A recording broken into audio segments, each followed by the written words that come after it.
Everyone, welcome to my channel journey with Vivek. स्वागत है आपका मेरे चैनल पे। आप नए हैं तो प्लीज़ सब्सक्राइब द चैनल्स। आज इस वीडियो में बात करेंगे स्ट्रेटेजी एंड डेली टारगेट्स की। ये बहुत ही फेमस टॉपिक है आजकल और आपको सब जगह मिलेंगे यूट्यूब पे। तो ये कितना इफेक्टिव है, क्या है इसकी सच्चाई, इसके बारे में बात करेंगे। देखिए, स्ट्रेटेजी की जहाँ तक बात करें तो किसी भी एग्ज़ाम को निकालने के लिए सिंगल स्ट्रेटेजी नहीं होती है, मल्टीपल स्ट्रेटेजी होती है। ठीक है, सपोज करिए आपको किसी एक पॉइंट से बी पॉइंट पे जाना है, तो उसके अनेक रास्ते हो सकते हैं। ठीक है, आपको तो रिजल्ट दिखेगा, आपको उस पॉइंट पे पहुंचना है, लेकिन कोई ज़रूरी नहीं है कि आप एक पर्टिकुलर रोड से ही जाएंगे तो आप उस पर पहुंचेंगे। डिफरेंट रोड हो सकता है, कोई उड़ के जा सकता है, कोई शॉर्टकट रास्ता से जा सकता है, कोई हाईवे पकड़ के जाएगा। ठीक है, सेम स्ट्रेटेजी में होता है कि आप सक्सेस होने के बाद आपकी जो स्ट्रेटेजी है वो दूसरों से डिफरेंट हो सकती है। ठीक है, तो कभी भी किसी की स्ट्रेटेजी को आप ब्लाइंडली फॉलो नहीं करें। देखिए कि आपको वो फिट बैठ रहा है कि नहीं। ठीक है, आपको यदि फिट बैठ रहा है तो आप उसको फॉलो करिए, नहीं बैठ रहा है तो मत करिए। मैंने भी स्ट्रेटेजी शेयर की है, लेकिन ये कभी नहीं बोला कि आप उसको ब्लाइंडली स्टिक करिए तभी आप सक्सेस होंगे, ऐसा कुछ नहीं है। ठीक है, हो सकता है कि आप मेरे से कम टाइम में अच्छे से आप कर सकते हैं एग्ज़ाम क्लियर, या हो सकता है आपको और ज़्यादा टाइम लगे। ये सब मैटर करता है। कभी भी दो पर्सन सेम नहीं हो सकते। जब सेम नहीं होंगे, दोनों का मेंटल स्टेटस सेम नहीं होगा, तो फिर स्ट्रेटेजी कैसे सेम होगी। तो इन चीज़ों से बचें। ठीक है, आप कभी भी परफेक्ट स्ट्रेटेजी की खोज में मत रहें। आप सिलेबस देखिए, फिर देखिए कि आपका क्या वीक पॉइंट है और क्या स्ट्रॉन्ग पॉइंट है, उसके अकॉर्डिंग अपनी स्ट्रेटेजी बनाइए। अब देखिए, 2-4 की स्ट्रेटेजी देखिए, 10 की देखिए, लेकिन किसी को भी ब्लाइंडली फॉलो मत करिए, आप उसको एनालाइज करिए। ठीक है,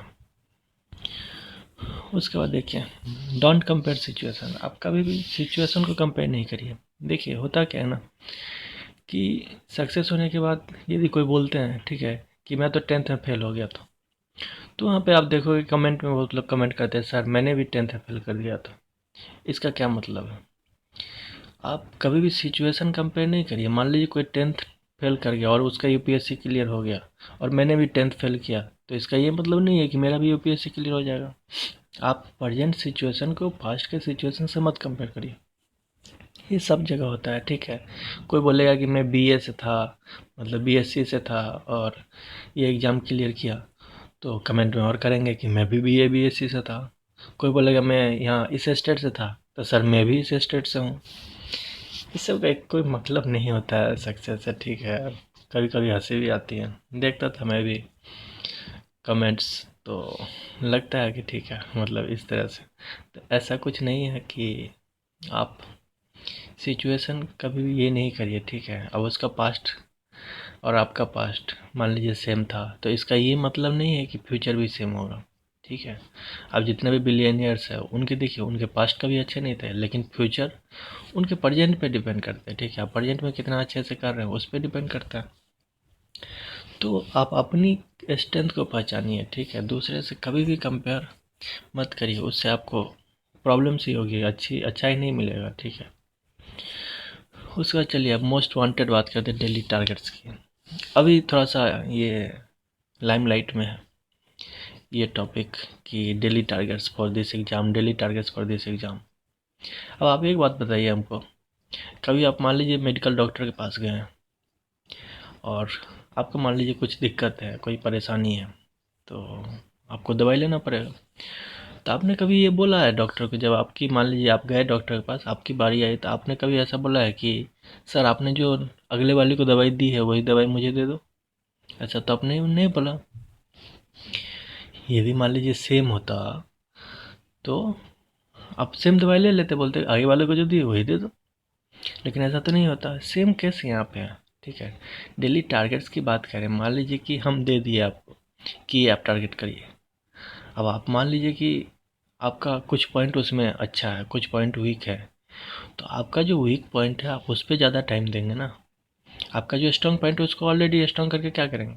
ठीक है, जो स्ट्रॉन्ग है वो तो स्ट्रॉन्ग है, बाकी जो वीक पॉइंट है वो करिए। आप मान लीजिए कि टारगेट मैंने बना दिया कि 2 घंटा रीजनिंग, 3 घंटा मैथ, 4 घंटा ये इंग्लिश, इस तरह से। अब मान लीजिए किसी का इंग्लिश अच्छा है, तो वो 4 घंटा क्यों देगा, वो वहाँ पे 2 घंटा देगा। बाकी मैथ रीजनिंग यदि कमज़ोर है तो उसमें ज़्यादा टाइम देगा। तो ये कभी भी आप ब्लाइंडली फॉलो मत करिए, मेरा ये एडवाइस रहेगा। आप अपना टारगेट बनाइए ना, आपको क्या करना है, ठीक है, आपकी स्ट्रेंथ क्या है, आपकी वीकनेस क्या है, आपका कौन सा सब्जेक्ट अच्छा है, ठीक है। आप मॉक लगाइए, वहाँ से एनालाइज करिए। आपको कभी भी स्पून फीडिंग नहीं होना चाहिए। देखिए competition exam is all about कि आप कितना अच्छे से वर्क कर रहे हैं खुद पे, ठीक है, हार्ड वर्क कर रहे हैं, smart work is also there. तो आप ये खुद से देखिए कि आपको किस चीज़ की रिक्वायरमेंट है, उसके अकॉर्डिंग आप टारगेट बनाइए अपना, उसको करिए। और कभी भी देखिए रियलिस्टिक टारगेट बनाइए। बहुत लोग करते हैं कि टारगेट बना लिया इतना, वो अचीव नहीं कर पाए तो हो जाता है डिप्रेशन स्टार्ट, फ्रस्ट्रेशन स्टार्ट। तो रियलिस्टिक बनाइए, उसको फॉलो करिए। हो रहा था ठीक है, नहीं हो रहा था ठीक है। अब बचपन नहीं है, बचपन में हम लोग बनाते थे ना, जो शेड्यूल बनाते, रूटीन बनाते थे, 7 से 8 उठना, 9 से 10 ये, 9 से 11 से ये, उस टाइप से अब नहीं होता। आप अपने अकॉर्डिंग देखिए कि आपको कहाँ पे आप लैग कर रहे हैं, उसको स्ट्रॉन्ग करिए, उसको ज़्यादा टाइम दीजिए, इस तरह से, ठीक है। कभी भी आप खुद को एनालाइज करिए, दूसरों पे मत डिपेंडेंट रहिए, ठीक है। आदत क्या हो जाती है ना कि हम स्पून फीडिंग टाइप हो गए अब, हमें लगता है कि सब कुछ दूसरा करके दे दे, ठीक है। एडिटोरियल खुद नहीं पढ़ेंगे हम, लेकिन हम सोचेंगे कोई उसको हिंदी में ट्रांसलेट करके बता दे, क्या मिलेगा आपको, कोई हिंदी में ट्रांसलेट कर दे कहानी बता के, उससे आपका वोकैब स्ट्रांग हो जाएगा, उससे आपका इंग्लिश अंडरस्टैंडिंग अच्छी होगी, नहीं। जब तक आप खुद से नहीं करेंगे तब तक आपकी अच्छी नहीं होगी। तो ये सब कुछ पॉइंट है, हो सकता है किसी को ये बात बुरी भी लगे, लेकिन देखिए जो फैक्ट रहता है, जो लगता है कि बताना चाहिए, उसके साथ हम वीडियो बनाते हैं। होप आप अच्छे कर रहे होंगे। Thank you, have a nice day.